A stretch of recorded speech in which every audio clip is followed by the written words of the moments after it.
मित्रो, आज आपल्यासोबत तमाशा क्षेत्रातली दोन दिग्गज व्यक्तिमत्व उपस्थित आहेत.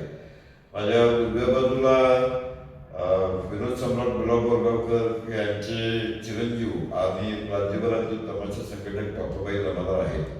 तर डाव्या बाजूला बारामतीचे राजेंद्र मोरे यांची ओळख म्हणजे तमाशा कलावंत आणि तमाशा कला याबद्दल सातत्यानं लिहित राहणारी प्रचंड ऊर्जा त्यांच्याकडे आहे. आणि न कंटाळता अर्थातपणे जिथं जिथं चांगलं आहे, पवित्र आहे, चांगलं आहे ते समाजासमोर आणण्यासाठी राजेंद्र मोरे सर हे महाराष्ट्रभर अखंडपणे प्रवास तर करतच असतात. ते एवढं लेखन जेव्हा करतात, त्यांनी केलेलं लेखन आहे त्याची एकत्रित पृष्ठसंख्या जर बघितली तर ती 50,000 पानांच्या पेक्षा जास्त जाईल अशी मला खात्री आहे. तर मोरे सर, आज तुम्हाला प्रामुख्याने विचारायचं आहे ते आपले रघुवीर खेडकर यांना तमाशा कलेतला पद्म पुरस्कार शासनाने घोषित केलेला आहे. हा अतिशय प्रतिष्ठेचा पुरस्कार आहे आणि रघुवीर खेडकर सारख्या कलावंताला मिळणं हे आपल्या सगळ्यांसाठी अभिमानाची बाब आहे. तेव्हा आम्ही तुमच्याकडे जाणून घेऊ इच्छितो की रघुवीर खेडकर हे या पुरस्कारासाठी पात्र कसे आहेत, काय परंपरा आहे त्यांची, काय कामगिरी आहे. तर सर, पहिल्यांदा कलाभूषण माता रघुवीर खेडकर यांना भारत सरकारचा पद्म पुरस्कार मिळाला, त्याबद्दल त्यांचं पहिल्यांदा मी अभिनंदन करतो. त्यानंतर आज आपल्या इथं आदरणीय पापाभाई, आदरणीय डॉक्टर संजय थोरात सर यांनी आज 26 जानेवारी असून आजच्या या मंगलमय प्रसंगी हे तमाशा कलेबद्दल एक जाणून घेण्याकरता थोडीशी 2 मिनिटाची किंवा 4 मिनिटाची एक मुलाखत त्यांनी आयोजित केली. त्यांचंही दोघांचं पहिल्यांदा स्वागत करतो, आभार मानतो. सर, सांगायचं म्हणजे की तमाशा कलावंत आहे, सतत फिरत असतात, त्यांच्या पाठीमागे प्रवास असतो, दगदग असते, मूलभूत सुविधांचा अभाव असतो व कुठेही कुरकुर न करता किंवा न करता मनापासून लोक रसिकांची सेवा करतात खरं. आणि आज रघुवीर खेडकर यांचा तमाशा सम्राट तुकाराम खेडकर व तमाशा सम्राटजी कांताबाई सातारकर यांचं ते मुलगा आहे आणि आईवडिलांच्या नावाचा उचित वारसा ते आजपर्यंत चालवतात. की आज त्यांचं वय 65 वर्षाच्या पुढे छातीची त्यांची एन्जिओप्लास्टी झालेली, डबल झालेली एन्जिओप्लास्टी त्यांची तब्येत बरी नसताना सुद्धा महाराष्ट्रातील रसिकांसाठी ते दिवसरात्र प्रवास करून कला साजरी करतात. हे खूप कौतुकास्पद आहे करत. रघुवीर खेडकर काय सादर करतात म्हणजे त्यांचं सगळ्यात रघुवीर खेडकरांचा माझ्या मी पाहण्यामध्ये जे आलेले की त्यांचे विनोदी भूमिका करण्याकडे कल जास्त आहे. त्याला एका दुसऱ्याने गाणं म्हणतात, पण विनोदी सांधे जे आहेत की ते सांधे कशा प्रकारचे असले पाहिजे. कारण तमाशा कलेमध्ये विनोदी अमृत आहे. जेवढं तुम्ही त्यात अमृत भरतात तेवढी कला टवटवीत आणि सतेज चैतन्यशील होणार आहे, याची जाणीव रघुवीर खेडकरांना आहे. त्यामुळे ते जास्तीत जास्त साधे बसून विनोद सादर करून रसिकांची हसवणूक खूप करतात. वगनाट्यामध्ये वगैरे काम करतात आणि वगनाट्यात काम करतात ना. रघुवीर खेडकर हे वगनाट्यात पहिल्यापासूनच काम करतात. ते आता काय करतात, आता वाईट सुद्धा काय पाहिले नाही त्यांचं एवढं, पण पूर्वी जी मी त्यांची वगनाट्याची पाहिलेली की त्याच्यामध्ये त्यांनी काम केलेले आहे त्यांनी. आणि गायन कामामध्ये त्याच्यामध्ये कोटादारी फुटला चुडा हे त्यांचं मी अतिशय खूप वगनाट्य पाहिलेले. त्यानंतर आदरणीय आवळे मास्तर जामकर यांच्याकडून सुद्धा रघुवीर खेडकरांच्या कला जीवनाबद्दलचं बऱ्याचशा गोष्टी मी जवळून ऐकलेल्या आहेत. आणि खेडकरांची मी अशी कला अशा कलावंतमध्ये मुलाखत घेतलेली आहे. आणि ज्याच्या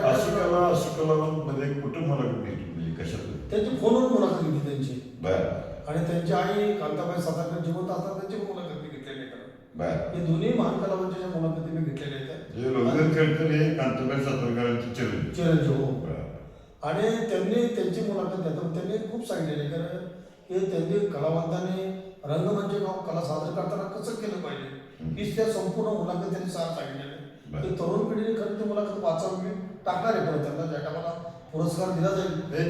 तुम्ही जी मुलाखत घेतली रघुवीर खेडकरांची, त्यामध्ये त्याने नवे कलावंत किंवा रसिक यांच्या बाबतीत साधारणपणे काय म्हटलेलं आहे. त्या मुलाखतीत सांगितलं ना की एक तर मुळात कलावंत रसिकांनी कलेला दाद दिली पाहिजे, ही सगळ्यात त्यांचा आग्रह आहे त्यांचा.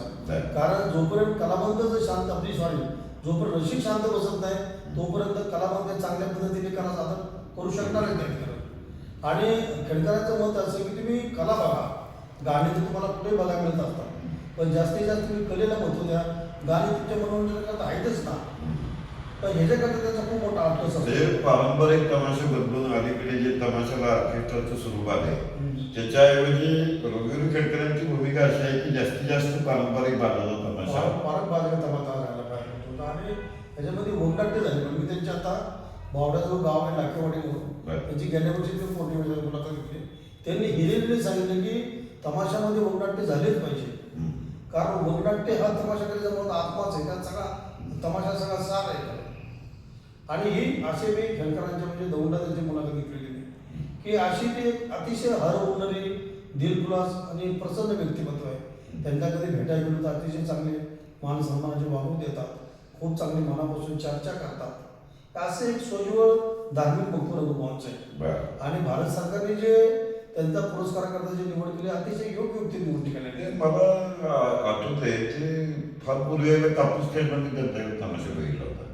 त्यामध्ये ते असं परातीमध्ये नृत्य करताना केलं दाखवते. ते खूप पहिले केलं त्यांनी थाळीनृत्य करायचे ना, समय थाळीनृत्य पिसो पाहिजे त्यांचं ना, पण थाळी दुसरं दोन्ही पण समय पण करायचं थाळीनृत्य पण करायचं. पण आता झालं कसं वयाच्या मनाने थोडं आजाराच्या थोडं पूर्वी त्यांच्या तमाशाची रघुवीर खेडकरांचं सभे नृत्य, खेडकरांचं थाळी नृत्य खूप प्रसिद्ध होते. म्हणजे मला वाटतं बाबाबाई ते जगन करावकर पण परंपरा दोघांनी चांगली जपलेली आहे, वैविध्य आहे त्यांच्या व्यक्तिमत्व. काय त्याचा आणि ते कलाकारांना खूप चांगलं समाधान करत, कलावंतांना ते चांगले प्रोत्साहन देतात करत. मोरे सरांनी आता जसे त्यांच्या कांताबाई सातारकरांच्या पासून ते सादरीकरणापर्यंत आणि रघुवीर खेडकरांच्या सज्जन वागण्यापर्यंत कलाकार असून जशा आठवणी सांगितल्या, तसं बापूबाई तुम्ही पण तमाशा कलावंतांचे महत्वाचे संघटक आहात, राज्यभर फिरत असतात. तुम्ही काय सांगाल त्या रघुवीर खेडकरांच्या तमाशा? रघुवीर खेडकरांच्या बद्दल सांगायला एक नम्र आणि माळकरी संप्रदायामध्ये असणारा कलावंत की त्याने त्यांचे वडील कलावंत, आई कलावंत, बहिणी कलावंत, तिन्ही बहिणी कलावंत, भाची कलावंत, भाचा कलावंत, मोठा संच मुलगा आहे कलावंत, सगळा संच त्यांच्या कलेसाठी झिजलेला आहे. आणि त्यात पहिल्याच वेळ मी रघुवीर खेडकर यांना पद्म पुरस्कार मिळाल्याबद्दल त्यांना मी माझ्या गुलाबबरोबर कुटुंबियाच्या वतीनं, आमच्या वाळवे तालुक्याच्या वतीनं त्यांना मी शुभेच्छा देतो की त्यांना पुरस्कार मिळाला. आणि तमाशा सृष्टीतला आतापर्यंत कोणाला न मिळालेला पुरस्कार त्यांना मिळाला, म्हणजे सर्वच महाराष्ट्राच्या कलावंताला मिळाला, त्याला अभिमान वाटत असा पुरस्कार त्यांना मिळाला. त्यांच्यातलं एक गुण घेण्यासारखं असं, त्यांचं तमाशात काम म्हणजे सोंगडपण करतात, आणि त्यांच्या सोंगडपणाला जी वलय आहे ते गुलाबराव बोरवकरांच्या सोंगडपणाची ढब जी म्हणावी ती ढब त्यांच्यात आहे. मी बघितलं, मी लहान होतो, माझ्यापेक्षा रघुवीर खेडकर 2 वर्ष मोठे भाऊ, मी 1-2 वर्ष लहान आहे. म्हणजे आमची रंजना आणि रघुभाऊ दोघांचं वय एक, मी 2 वर्षांना मला मोठी. पण मी लहान असताना बघितलं मामांचं त्यांचं असं यात्रेला तमाशा असला, त्यांचं जर लवकर सुटलं, त्यांचं काम संपलं तर ते मामांचं काम येऊन बघायला येऊन बसायचे शिकडं साईडच्या. ते मामांच्यावर इतकं केंद्रित त्यांचं विनोदाच्या बाबतीतून तीच विनोदाची ठप आज रघुभाऊच्याकडे बनवली.